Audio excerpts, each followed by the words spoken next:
Hello, this is Robert Stearns. Hey, I want to thank you for tuning in. I really believe that learning is one of the greatest joys in life.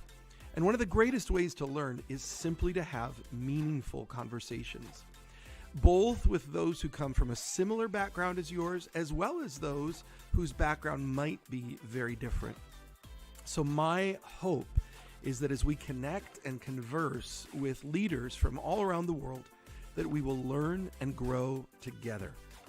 If you're new with us, hit the subscribe button and we'll deliver the new episodes to you right away. So wherever you are, on a run, in the car, at the kitchen table with some coffee, welcome to the conversation.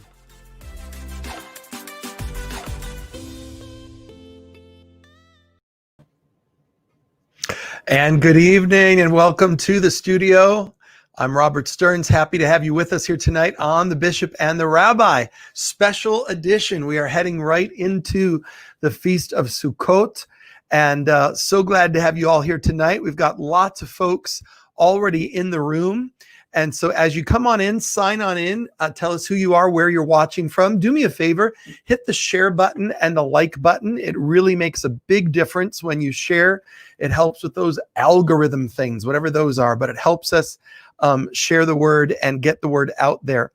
Lots of announcements to go through tonight before we go to our special guest. We want to mention, most importantly, this Sunday is the day of prayer for the peace of Jerusalem. This Sunday, live on God TV, 7:30 p.m. Eastern Standard Time, all around the world. So tune into God TV wherever you see God TV, or go to the God TV website, which is godtv.tv, god.tv, and you can watch there. And I'm telling you, the program is amazing. My special guests on Sunday night include Heidi Baker, Bill Johnson, Sammy Rodriguez, Ambassador Gilad Erdan, Mayor Moshe Leon, the new mayor of Jerusalem. It's going to be absolutely amazing. So we're really going to need all of your help.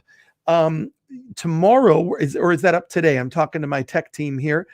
We've got posts for you to share and get the link out there so that you can. Okay, so Friday and Saturday, the links will be coming out.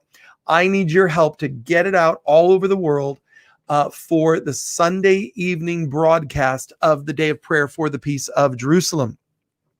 So help us all, please, get the word out there this coming Sunday evening. Go over to Day to Pray, DAYTOPRAY. That is the Instagram handle for the Day of Prayer movement, and follow us there. It has just been amazing to see this growing and taking off. We are so sad to not be in Israel this year. We are in Israel every time this year. I have not missed going to Israel since 1992. And of course, our dear family there, Shlomo Ayal, Zila Ayal. How many of you have been guided by Eagle's Wings chief guide, Shlomo Ayal? We love the Ayal family. We're not seeing them this year. It's driving us crazy. And they've been such incredible partners of ours over the years. If Shlomo has been your guide, type in Shlomo's name. I was guided by Shlomo. So we're missing being there this year, and our hearts are in Jerusalem, but we're going to be heading over to Jerusalem in just a few minutes. But let me tell you this was amazing today. This just came out today in this edition of the Jerusalem Post. I don't know if you can see, this is the edition of the Jerusalem Post. Here's President Trump with Pastor Paula White. But I'm so honored. The Jerusalem Post listed the top 50 allies of Israel all around the world. And I'm so honored to be included on this list, along with people like Governor Mike Huckabee and Paula White, and so many other fantastic Christian leaders around the world. So you can go to the Jerusalem Post or go to my Twitter account. I'm sure it'll be up on our Facebook page. But thank you to the Jerusalem Post. Thank you to the Israel Knesset Christian Allies Caucus for awarding me. This is their inaugural list. This is their first list. And they chose me to be on the first list there of the top 50 allies in America. And all of you folks jumping in here saying that Shlomo was your guide or Shimon, his brother, and we love them so dearly. Are we bringing a special guest on live? We're going to bring you live onto the set. We got a special guest just walked into the studio. Guys, look who's here. Hey. Sue Tenike is here. Hi, everybody. See, we're not in Jerusalem, but Jerusalem's here. I wondered if you'd make an appearance here this weekend. Yep. Well, I had to juggle a few things, but for Zion's sake, that's and right. Robert's sake, and to see the team. So I'm loving these broadcasts and enjoying hearing from everybody. It's been super great, very beneficial, very opening from your mind and your eye and your understanding. It's unbelievable. So it's awesome. I'm looking forward to tonight. I didn't know she was in town. Yeah, a little surprise. It's a little surprise for me. It's great to see you. And we have a studio audience here. So there we go. Sue, you're getting a lot of love, a lot of shout outs here tonight. So folks, first of all, I want to thank our partners. Partners, I love you so much. So many of you have been with me now for decades. And can I just say this? This award that I've received, I received this on behalf of all of you. It is each and every one of our Impact Destiny partners, our incredible staff. 4 of our team are here tonight helping the broadcast go forth. So shout outs to Matt Kabik and Dina DePasquale and Jacqueline Scott and the new kid, Mitchell Klein. But we have an incredible team, and it's really all of our partners. So thank you to our partners. If you're not yet a partner, go over to eagleswings.org. $18 a month. You can become a partner of this ministry. That's the only way we do what we do, folks. We bring pastors to Israel. We fight anti-Semitism. We feed needy Israelis, Jews, Muslims, Christians, whatever their background, through our Abraham's Bread program, and so many other things that we do all around the world. Today, weren't we on the call today with Brazil? Because the Eagles Wings Brazil, in fact, we launched our Eagles Wings Brazil social media today.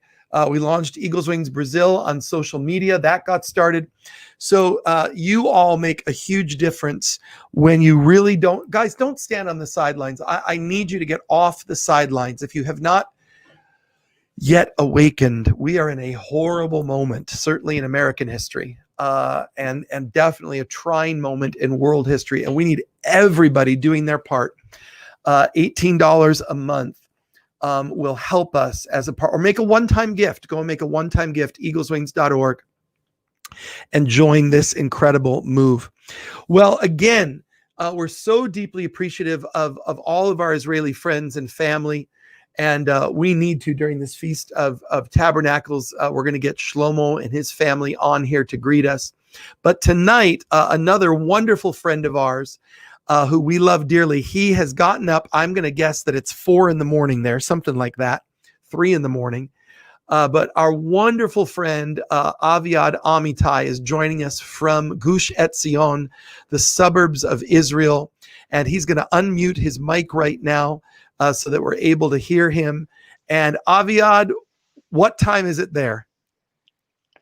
Good evening, Bishop. It's 4:20 a.m. here on the hills of Judea. 4:20 in the morning. This is how much you love me. This is how much you love the Global Eagles Wings family. We love you, Aviad. God bless you, brother. It's mutual, brother. It is, really. I'm honored to be here. I can't tell you enough how much I appreciate you and everything that you're doing for the people of Israel, for the world. It's been a long relationship ever since Phil Rosen introduced us over a decade ago. And I'm appreciative for every moment that we shared and every experience we had, taking these incredible pastors and these delegations in a journey through Israel, journeying through the Bible, Old and New Testament, connecting with the people of Israel, the state of Israel. So thank you for that, Bishop. Well, Aviad, you're an amazing man. You have an amazing leadership gift on you. And you help the Bible come to life, and you help contextualize it in our modern world. And you're helping us do that tonight, because I don't think that you're sitting in your living room. I think that you're going to begin teaching us from the first moment here tonight. This is a special edition of Bishop and the Rabbi because we're just about to enter Sukkot. And so for everybody, I want you to listen up and pay attention because we're entering into the biblical Feast of Tabernacles. Now, people get confused. In fact, I was on a call yesterday with folks and they were getting confused. Tabernacles is Sukkot and Sukkot is tabernacles. So Sukkot is the plural of sukkah. A sukkah is a tent. Sukkot is tents. And we translated that as tabernacles. And so, Aviad, where do we find this call to commemorate the tabernacles and tell us about the biblical Feast of Tabernacles? Great. So, yeah, like you said, being here in the tabernacle, in our sukkah, it's quite amazing. You know, you're only supposed to be there for 7 days, not more. So that's why when you eat or sleep, you do it only for the 7 days. But now, as our sukkah is already prepared and set, because we're starting it today, actually, this evening, this is something that we are actually able to celebrate and commemorate over the Jewish world for the past 3,500 years. The first time we hear about tabernacles is in Leviticus chapter 23, when we have God commanding Moses, of course, to share it with the people of Israel, this incredible holiday. It's in a chapter which actually gives us the instructions of many of the other Moadim, the holidays, you know, with the holiday of trumpets, which we just had, 14 days ago. Right. And then Yom Kippur, the Day of Atonement, and then Sukkot. So let me interrupt you, right. Aviad. And I'm going to interrupt you a lot because I want to clarify for everybody as we go along. So you said the Sure. Feast of Trumpets, and many people, and for, it's understandable. It took me years because there's so much information to assimilate, but the Feast of Trumpets is what we would call Rosh Hashanah.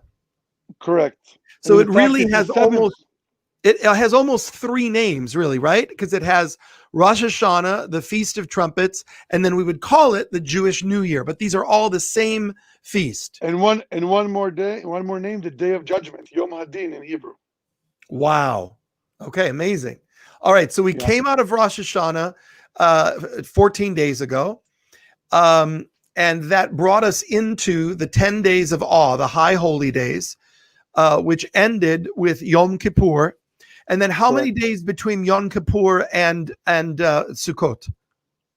4 days. It's very clear. It's the first day of the 7th month is Rosh Hashanah, which is interesting. It's the 7th month, not the first month, but that's a whole other discussion. But this is Rosh Hashanah, the beginning of the count of the year. Okay. Then you have the 10th day is Yom Kippur, the Day of Atonement, which is the holiest day of the year, the day that we fast, the day that our judgment is actually being decided up in the heavens. And then 4 days later, which is 2 weeks, or the 15th day, as it says in Leviticus, is the holiday of Sukkot, which is a 7-day holiday. And it's there to commemorate, like many other things in Jewish holidays, the Sukkot, the tabernacle that the people of Israel were sitting in the desert for 40 years.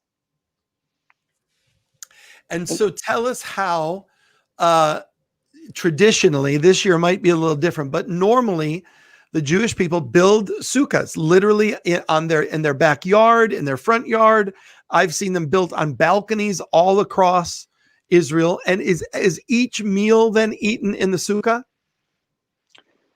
Yes. So the idea of the holiday is actually you leave your house, you leave your concrete, cement, comfortable house, apartment, condo, whatever it is, and you go outdoors. You go out to the field. It can be on the balcony. It can be out on the street. But you're supposed to be in a temporary sort of sukkah. What makes the sukkah qualify has to be a certain height, the minimum height. But the most important thing is the top. As you can see, it's called schach. And that's it has to be a live, sort of organic. It can be a tree. It can be the kapot marim, the actual palms of the date, or any other wooden element which is not connected with metal. And it's temporary. You put it on for the week and then you take it off. So this is the idea. And I heard one of the rabbis say that part of what this reminds us of is that we always have such a tendency toward permanence, and we get a false sense of security out of permanence. But no matter how hard we try to make our life permanent, to make our life protected, to make our life certain, the reality is it's not certain. We are people, we're pilgrims, we're on a journey. And we have to be willing to go outside and enter into that place of journey. And that's what the Sukkah is teaching us during these days. Correct. It's the Sukkah and the entire holidays. It's all about commemoration, about remembering the things that are not always as they are.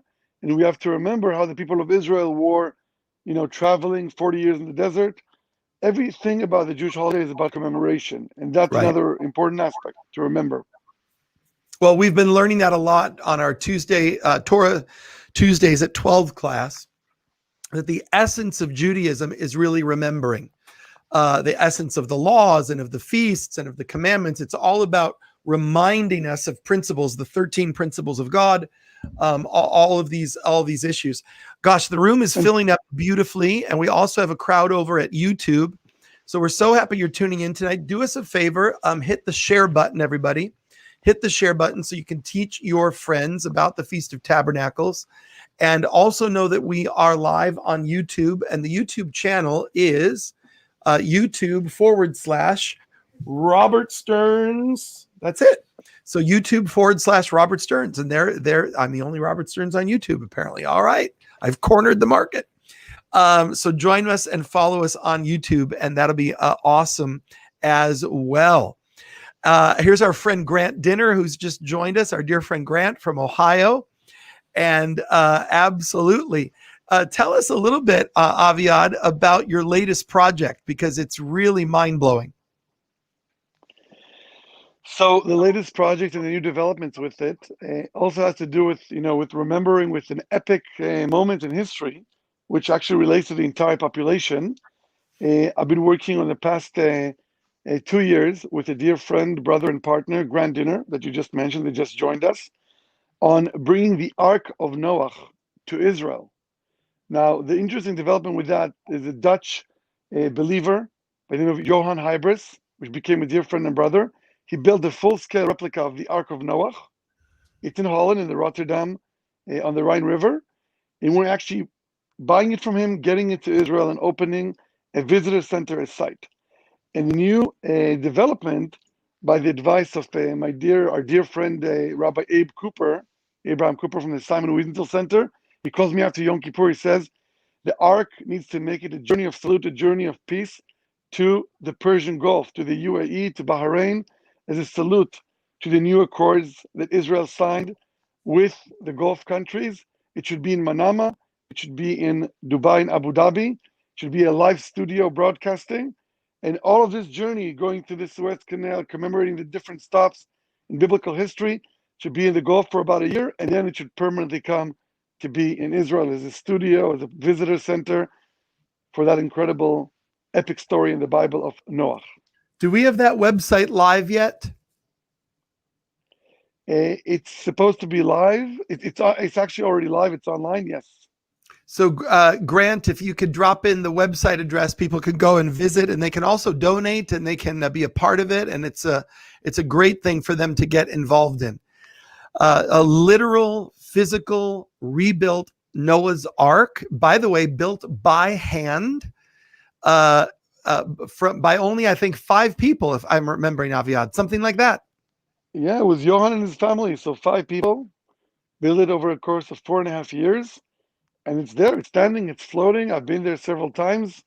We went to film there with some incredible pastors, with Adam and with Jacob. It was just incredible. So and, we're going to bring it to Israel.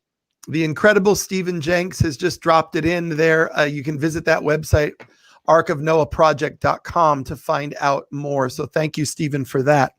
All right, so we're talking about the Feast of Tabernacles, everybody, but I want to just mention again quickly, this Sunday is the day of prayer for the peace of Jerusalem, live on God TV, 7:30 p.m. Eastern Standard Time.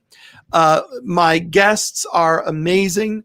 Mayor Moshe Leon from Jerusalem, the new mayor of Jerusalem, will be with us. Ambassador Gilad Erdan will be with us. Heidi Baker, Sammy Rodriguez, Freddie Washington, Michael Fisher, so many. Amazing folks. There's the names behind us. Mark Gerson will be with us. Daps Guam from Nigeria. It's an incredible, incredible lineup. So please help us on social media. We need you to host watch parties, to get the word out, to do whatever you need to do to let us send the message of the day of prayer for the peace of Jerusalem all over the world. So super exciting. And tune in with us on Sunday evening. Okay, Aviad, I want you to take us and teach us about the tradition of Sukkot of the 4 species. There are these 4 elements that we walk throughout Israel, or really, frankly, throughout Brooklyn, wherever, and we see them holding them together and shaking them. And tell us a little bit about what this is all about. So I actually happen to have them with me right over here. We have the 4 elements, and again, we don't know exactly why each was chosen. This is part of the sort of given things in the Bible. When it says to take these 4 elements, to take a fruit. It doesn't say, by the way, which. It says a citrus fruit. We know by tradition that we're talking about the etrog. So this is my etrog, which I just got. It's a beautiful citrus fruit. You don't really eat it. It's pretty much set for the mitzvah, for the commandment of the holiday. Then you're taking the kapot tmarim, which is the heart of the palm of the palm tree, the lulav, which is also connected in fruit to the 7 species of Israel, which is the date, which is represented by the honey, the biblical honey. Then you have the hadassim, these plants, which are called the hadassim. As you can see, they're triangle. And I think all grow in Israel. In English, I think that's myrtle, isn't it? I believe so. So the hadassim. And then you have the aravot. I'm actually just putting my set together live with you guys for the first time this year. And you have the aravot, arave nachal, which is usually a tree that grows by water sources. Right. So you connect them all together, you bind them together, as you can see. So you have the hadas, the lulav, the arava, and then the etrog. And you put them together. And of course, I'm not going to bless some of them now because we're only going to be blessing them the first day. In fact, this year, we're not going to be blessing the first day because it falls on Shabbat. So Shabbat, you're not using the 4 species. We're only going to do it the second day on Sunday. But these are the 4 species. As you can see, the heart of palm, hadassim, aravot, and the citrus, the etrog, for the holiday of Sukkot. And what is the lesson of this? What do these represent, and what are we supposed to be learning from this experience?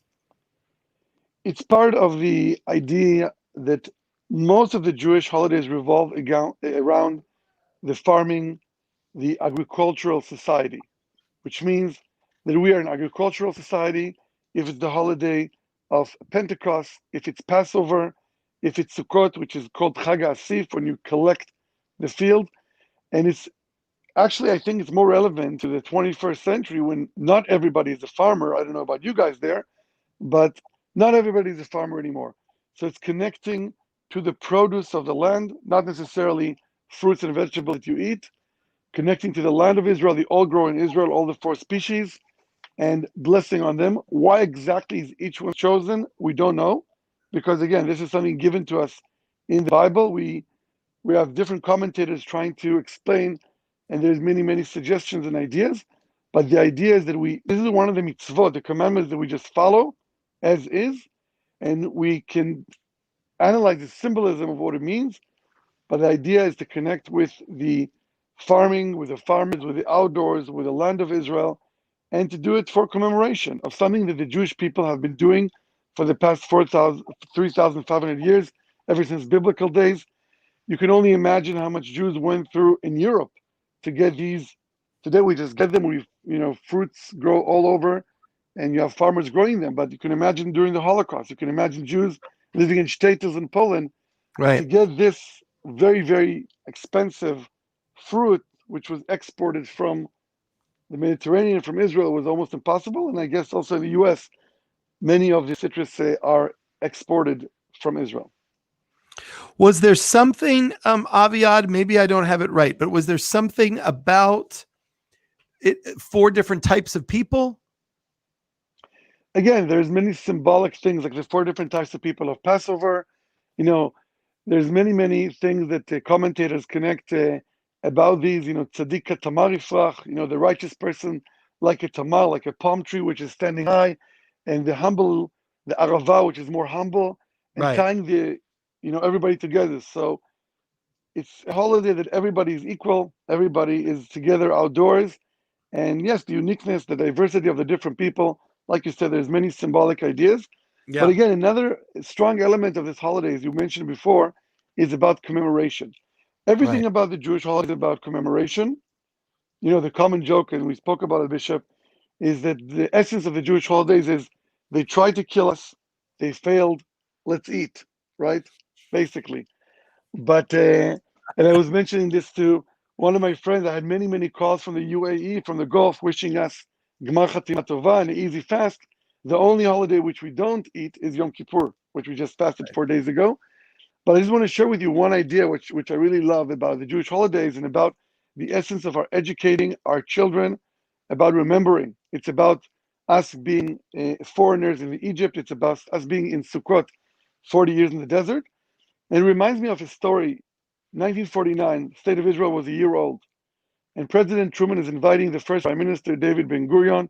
He comes to the White House, and Truman is amazed by this miracle of this nation, which is up and running after 2,000 years, after being scattered all over the world. And he asked Ben-Gurion, tell me, what is your secret? How did you do it? How did the people of Israel were able, unprecedentedly in world's history, to come together as a nation, to resurrect as a nation in the same biblical place? And David Ben-Gurion told him a very interesting story. He says to him, Mr. President, if you ask any American kid in the age of 12, 13, 14 about the Mayflower, how many kids will know to tell you what is the Mayflower, where they left from, how long was the journey, what they ate on the way, and where Wow. were they heading to? Most of them will probably don't know. Ask any 6-year-old Jewish boy around the world about the Exodus from Egypt. How long was the journey? 40 years. What did they eat on the way? The matzot and the manna. What was their destination? All the details. Every 6-year-old Jewish boy around the world will know to tell you the details. Wow. This is because of the holiday of Passover, because we teach it. We teach our children our history through the holidays. This is the essence of it. Well, it's beautiful. It's powerful. And, you teach it and you integrate food into it. And that's always a good thing to integrate food into education. So we're talking Always. to our dear brother, Aviad Amitai, live in Gush Etzion, just outside of Jerusalem. He's sitting in his sukkah. He is helping us to understand the celebration of the Feast of Tabernacles, which in Hebrew is known as Sukkot. And Aviad, what is special about tabernacles in terms of looking at it prophetically, looking at it with a messianic vision? I know that the book of Zechariah tells us that there will come a day when all nations will come up Correct. to Zion to celebrate the Feast of Sukkot. And this is unlike any of the other feasts. It's only this feast where there is this universality to it. Also, the Midrash teaches us that there were 70 bulls that were offered as sacrifices in the times of the temple. Correct. Because these 70 bulls were offered. Why 70? Because 70 in Judaism is the sign of the nations. So it was the Jewish people standing in intercession for the nations of the earth, not just for the 12 tribes. They were praying for all the nations of the earth, receiving that mantle from God to be an Or HaGoyim, a light to the Gentiles. And so why is this feast among all others so universal in its impact? And what do we look toward in terms of the Messianic age of the universality of Sukkot? Excellent. So basically in the prophecy of Zechariah 14, and that's also what we read in Sukkot, because you have the part that you're reading, the segment from the Torah, the 5 books of Moses, and also what you read from the prophets, the 24 books altogether, and we have the prophets. And we're reading the segments from Zechariah 14 about the last war. The last war, the one which is mentioned in the Revelations of John, Armageddon, is described as Gog Magog. And in that description, in the prophecy of Zechariah 14, it talks about all nations coming to Jerusalem. Okay? And eventually there's a final war, there's a big event. And if you connect it to the prophecy of Isaiah, in the end of the day, it said that all nations will recognize God in Jerusalem. Ki beiti bet tefillah yikareh lechol ha'amim. My house will be a house of prayer to all nations. And you mentioned that also, the day of prayer. This is something that all the world is evolving around Jerusalem. The symbolic 70 nations, even though today we have over 200. But we have the nations coming and recognizing God in Jerusalem. And the prophecy talks about the time of the year which that's going to happen is around Sukkot, Chag Sukkot, and the holiday of Tabernacles. That's when the events will happen, in the future in prophecy. And we're just around the corner. I have a milestone a few hundred feet away from my house, which is the 11th milestone from Jerusalem. So the path of the Patriarchs. We're doing Sukkot. I mean, it's quite amazing for me sitting here. Yes, I'm in my sukkah, but there's Sukkot built all over the Jewish world. But I'm sitting in a sukkah in the town of Elazar in Gush Etzion.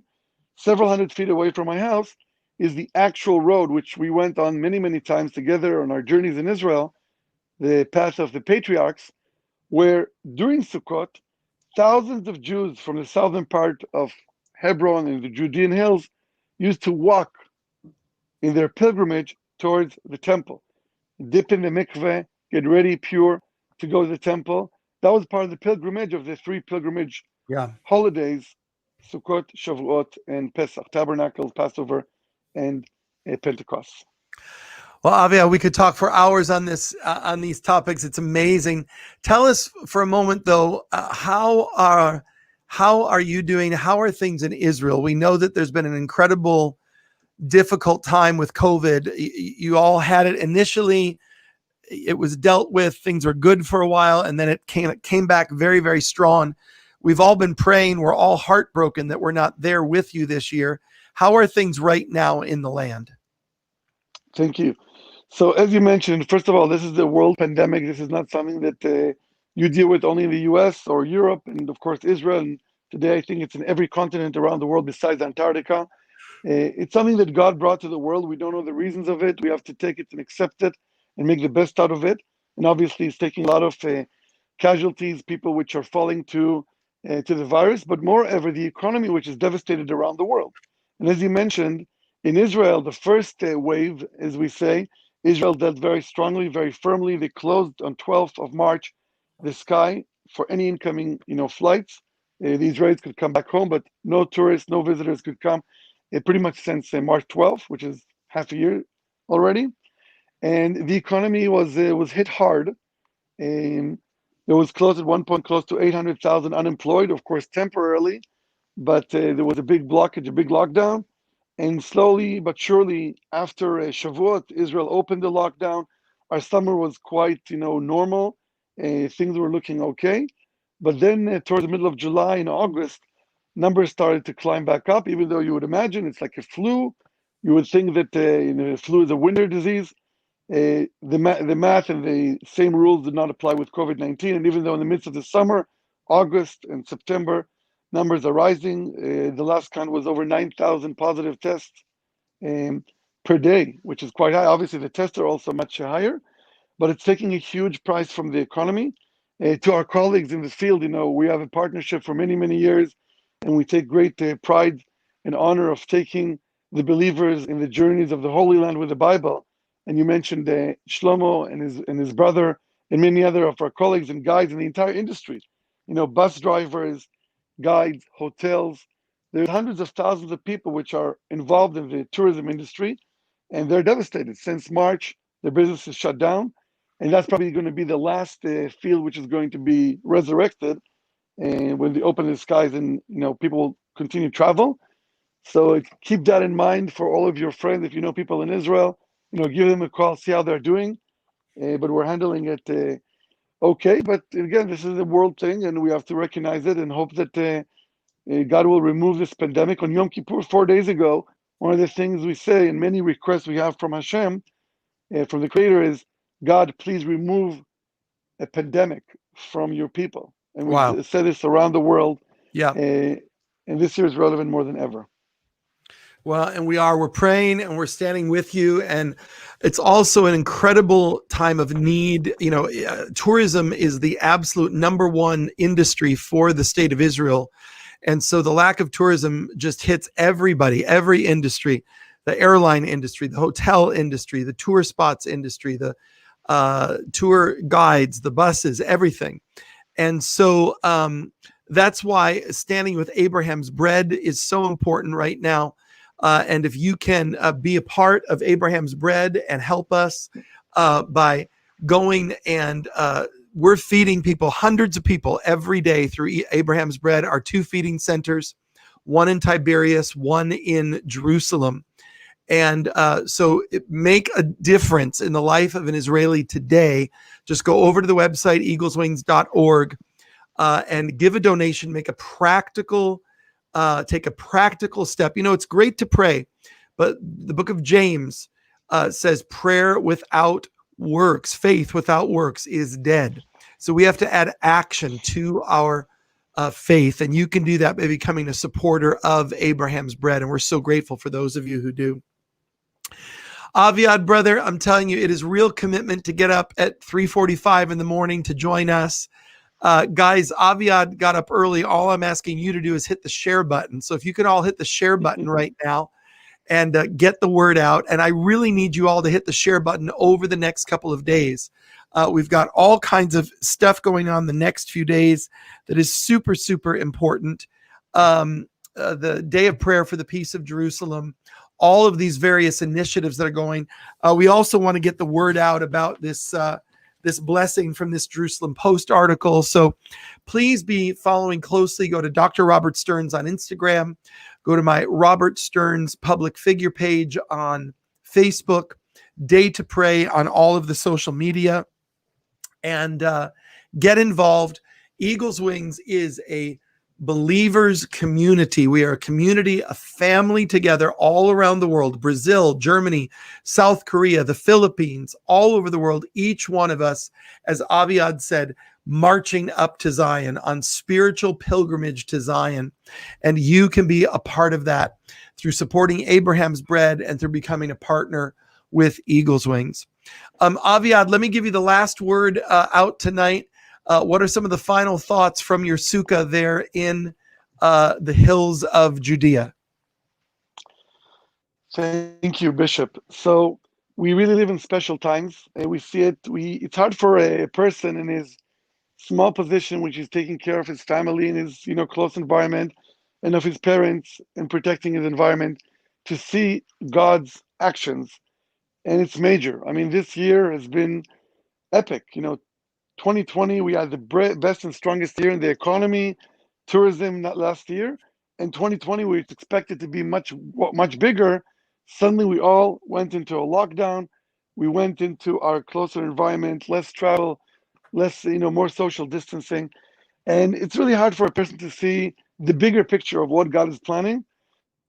We as believers see this as a divine thing. There's a greater thing there. The power of God moving the world and how we react to it. There's no doubt. And the thing that we're seeing, in the past couple of weeks, unveil in front of our eyes, this Abrahamic Accord. Who would imagine that Israel would sign peace with the UAE, with Bahrain, and more countries to come, I believe. This is truly incredible. This is something that we are literally seeing history. This is not a regular year with the pandemic and with the new emerging peace with our neighbors. I believe that ultimately, and yet, Aviad, at the same time, there, in the States, we've got these devastating racial tension going on, this cantankerous election, this divisive election that's happening.